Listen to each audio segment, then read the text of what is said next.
Cackling Jack, who presses the buttons for us here from time to time. Put your microphone on, mate. It's great to have you in the studio. And Hamish Blake, keep yours on. Thank you for having me. Consider this an after-game press conference because last night, I was shocked but excited for you. Yeah, I'd be consider me your number one fan. Thank you, because you were playing basketball. I was b-balling. At a guess, just by a guess looking at you and Cackling Jack, it was the lowest possible grade you can possibly play? I think it's like third subdivision men's fourth grade basketball open age group. Asterisks, lazy people welcome. You can be in a coma to play. I think some games there are guys just being wheeled around on hospital beds with the nurses going, you're doing a great job, you're doing a great job. Cackling Jack, I'd like you to tell me how Hamish fared last night.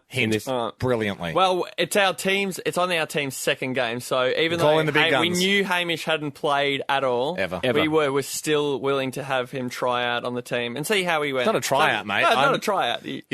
I'm a secret weapon. You don't try out your secret weapon. You bring in a secret weapon to strike awe and fear into the opposition's hearts. And I thought we did that. Should I just preface then that we lost the game last night? I'll still give the wrap up, but we didn't win.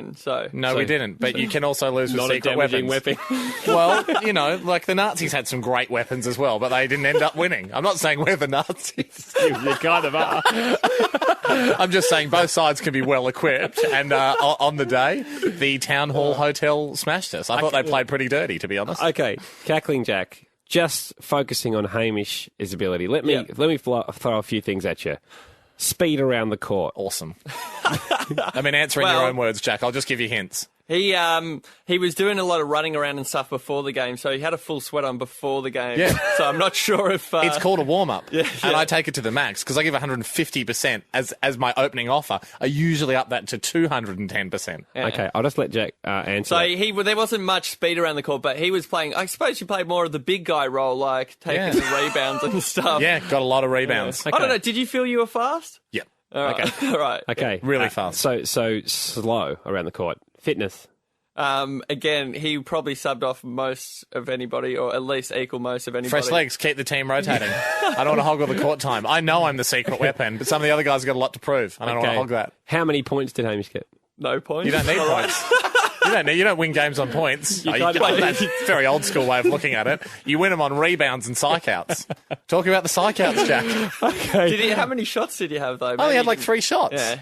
Okay. I wasn't hogging it. I was dishing it out. You dish it out. You farm it off. He did share it around. Ball handling skills on a whole. Pretty good. Actually, I was surprised with his dribbling because having played no basketball before, I expected us not to pass to him because he can dribble, but he can move up and down the court. All right, I'd say that was his strongest point over shooting and basic walking and bouncing a ball. All right, sometimes 1 out of 4 is not bad. Did you ever see that thing they do like on TV when you watch? Because the only game of basketball I've ever been to is when we watch the Opals in Beijing. And so I was trying to remember a lot of what all those girls were doing. Yeah.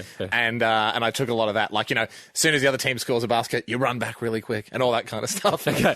And I was bouncing it and holding up my hand in like numeric gestures. I'd hold up 3 or 2 just to make the other team think that we had set plays. Yeah. That was confusing us, though, as well. We didn't know what he was doing. How's this, though? How's this for the ultimate manoeuvre? The ultimate tactic. What was it, Ham? So before the match... I got there pretty early. I got there about an hour early. He got there way before anybody else, so he was super keen. But... Like, I was ready to b-ball. I had 5 sweatbands on, which it turns out I needed just for the warm-up. I went to the servo just before the match and spent about $40 on Gatorades, Powerades, and water. And I built a drinks pile, like this awesome pile of sports drinks, on our bench. He lined them up. He lined them up along our side. This amazing display. Who wants a second game? the kids there an hour beforehand has bought drinks for everyone. Yeah. So the other team walks in though. They see... I wasn't sure if they... Do you think they saw the drink pile before the match, Jack? Or? Well, we were warming up in front of the drinks, and Hamish kept saying, "Hey, move out of the way of the drinks." Let them see the drinks. Let them see the drinks. Let the drink stack strike fear into their heart because they look over at our team and be like, "Oh, geez, look at the other team. They've got like 20 drinks." At halftime, I wasn't sure if they'd seen the drink stack or not. At halftime, I made us all move out of the way, yelled to the other team while they're in their huddle, Hey, you see our drink stack? Yeah. Look how many drinks we got. How are you guys going for drinks? And they had hardly any drinks.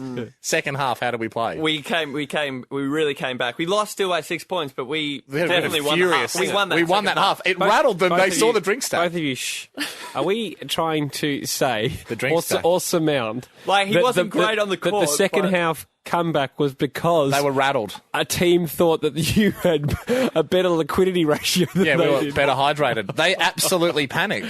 Don't you reckon that's weird after the drink 13, stack? 10, 60. Yeah. They saw the drink stack and they 13, freaked out. 10, 60. What have you done to overcompensate for a lack of skill No. and athleticism, a lack of any talent whatsoever? Having a drink stack is an amazing tactic. 13, 10, 60 is not. I think Ham. We've done. I mean, I can't throw stones because you and I are painting ourselves completely blue to camouflage on the Melbourne Park courts at the tennis Against Jim Courier. That was something we did to cover up the fact that we had lack of skill. You should have seen their eyes when they saw the drink stack, Ando. I wish you could see And a photo. Haim, everybody on our team wants you back because you provide us with all. Yeah, I Gatorades. won you over with lolly water.